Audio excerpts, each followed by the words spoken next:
Charlie Peters of GB News Investigates has a story about an NHS imam and his relationship with the Taliban. Charlie, tell us all. His name is Suliman Gani. He's the NHS chaplain for the St George's Hospital in South London in Tooting. Now, he says that he has been on a trip to Afghanistan for charitable reasons, supporting a hospital and a vocational skills institute. But GB News has seen footage of him photographed alongside the Taliban's foreign minister and some other ministers as well. Now, this foreign minister, Amir Muttaqi, he was said to have led a ginormous, systematic jihadist propagandist network before 2001 when the US took over, a very controversial figure for Mr. Ghani and his delegation to be photographed alongside. And they also met with the Taliban's Chief Justice, Mr. Sheikh Abdul Haqqani, a founder of the Taliban, so senior, in fact, that he's been in charge of putting down various laws regarding women and girls, their rights to education. Various reports to the UN and international observers since 2021 saying that rights have really rolled back in that country. The EU have sanctioned him directly, a travel ban and an asset freeze because of that. But still, for this NHS chaplain, not someone he's ashamed of meeting. Indeed, the minister said in a statement that Afghanistan was a Sharia-compliant government, and he was hoping to set an example. He said this while meeting with the British delegation. But most alarmingly, this was a statement released in Pashtun. The Supreme Court claimed that the UK delegation said that British Muslims were very happy about what the Taliban-run government was doing, and that the Islamic Emirate of Afghanistan was an example, and they needed it to survive. They added that the IEA was a role model of Sharia in the world, according to this British delegation. And of course, we went to Mr. Ghani and other members of the delegation asking, do you believe this? Do you support this? Yeah. We've heard nothing. And the NHS, particularly this South London NHS Trust, they've also not provided a statement. Well, I'm joined by Dr. Taj Hargave, been on the programme before many times, with us, Provost of the Oxford Institute for British Islam. Are you in favour of what the Taliban do? No, absolutely not. For example, 2 weeks after they seized power, we had a big demonstration outside Downing Street to protest their seizure coming to office, and we had no mainstream support. The press ignored it, and so within 2 weeks we were already saying that this is going to be a disaster for the Afghan people, and particularly women, and we were just ignored. So from the get-go, we realized that the Taliban is not speaking for Muslims. They are speaking for medieval chauvinist culture that has no place in modern day society, whether there or here.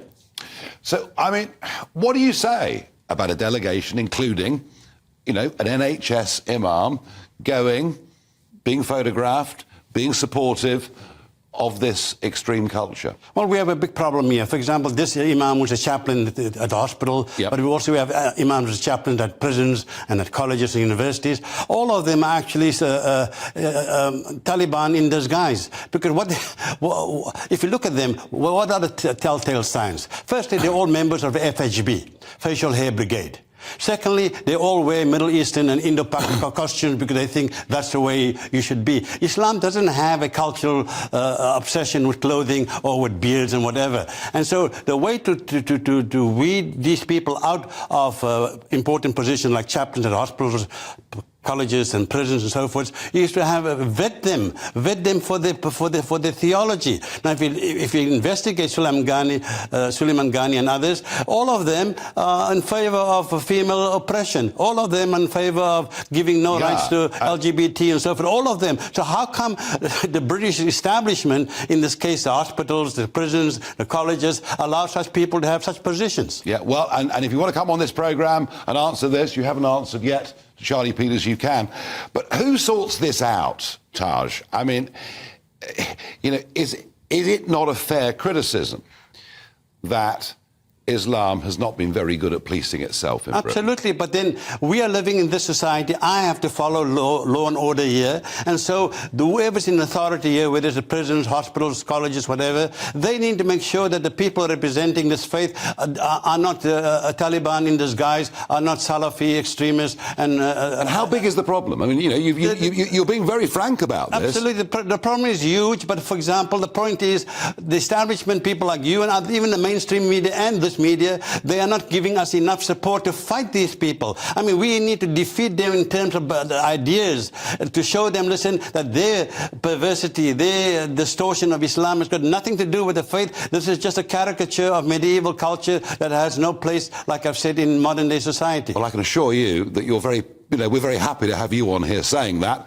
Some strong words there from Taj. Yes, indeed, and I think they're quite necessary because Mr. Ghani was not alone in terms of his associations on that trip. Other members of this British delegation include a man called Haytham al-Haddad, a notoriously controversial cleric within Britain who has been banned or had talks at universities postponed due to accusations made towards him about anti-Semitism, about homophobia, and also accusations that he is an extremist regarding female genital mutilation. So this group of people representing Britain, in their view, in Afghanistan, meeting with senior Taliban ministers, and indeed, most concerningly, as GB News has revealed tonight, linked to the NHS. Yeah.